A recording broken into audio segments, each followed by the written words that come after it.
chicos, bienvenidos. En el video de hoy vamos a ver el tema o la introducción al tema de cálculo de la derivada direccional.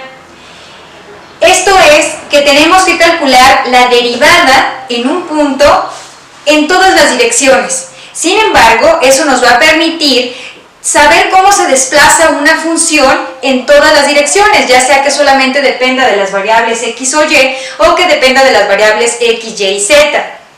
El enunciado dice como sigue: si z es igual a una función de x y es una función diferenciable en las variables x y u es igual a coseno de θ i más seno de θ j, es un vector unitario, entonces la derivada direccional en u de la función que depende de x y de y va a ser igual al gradiente de la función que depende de x y de y en producto punto con el vector unitario en u.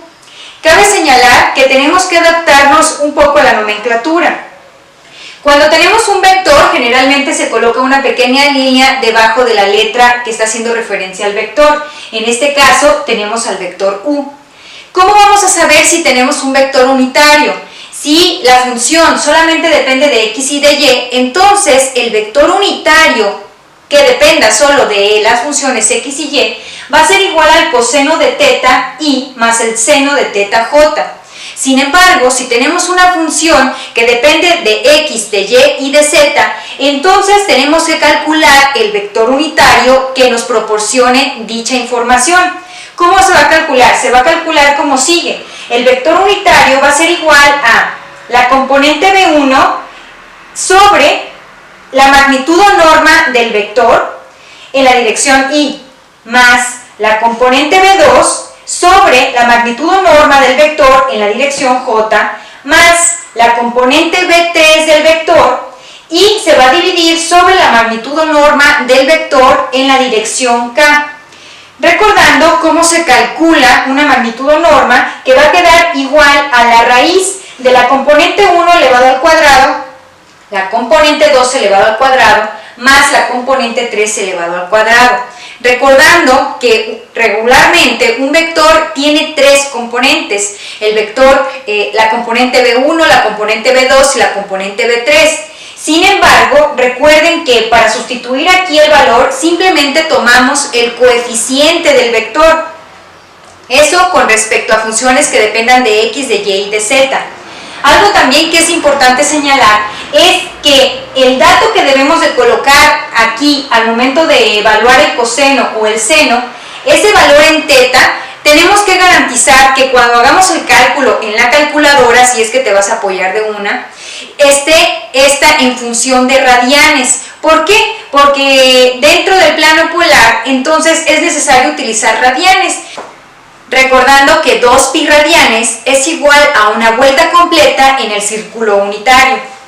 Ahora bien, esta serie de pasos me van a ayudar a resolver los problemas cuando sea necesario calcular la derivada direccional. El paso número 1 es evaluar el gradiente de la función y sustituir los valores dados. Es decir, tengo que calcular el gradiente de la función que me otorgue el problema. Generalmente, dicho problema me va a otorgar valores sustituidos en x y en y. Por ejemplo, me puede decir que x va a valer 0 y que y va a valer 1, por ejemplo. Cuando calcule el gradiente, al final, en la respuesta que obtenga, debo de sustituir en los valores de las variables los valores que me proporcione el problema. Puede ser 1, puede ser 2, puede ser 0. Después tenemos que adaptar el vector unitario. Generalmente los problemas, si dependen simplemente de dos variables, como es el caso de x y de y no me proporciona un vector unitario que tenga la forma coseno de θ i más seno de θ j, entonces, si no lo proporciona, tengo que recordar y hacer referencia que voy a utilizar esta estructura de vector unitario. Lógicamente, el problema me tiene que dar un ángulo θ. Si el problema depende de x, de y y de z, entonces tengo que realizar este procedimiento para poder encontrar el vector unitario. Simplemente se trata de sustituir cada una de las partes y encontrar el vector unitario. Y como tercer paso vamos a efectuar el producto punto. Si observamos bien la fórmula de la derivada direccional, es igual al gradiente de la función en producto punto con el vector unitario. Es decir, por eso el paso número 1 fue calcular el gradiente de la función. El paso número 2 fue adaptar el vector unitario que me dé el problema. Y el paso número 3 es efectuar ese producto punto. Vamos a proceder a resolver ejercicios de este tipo de actividades.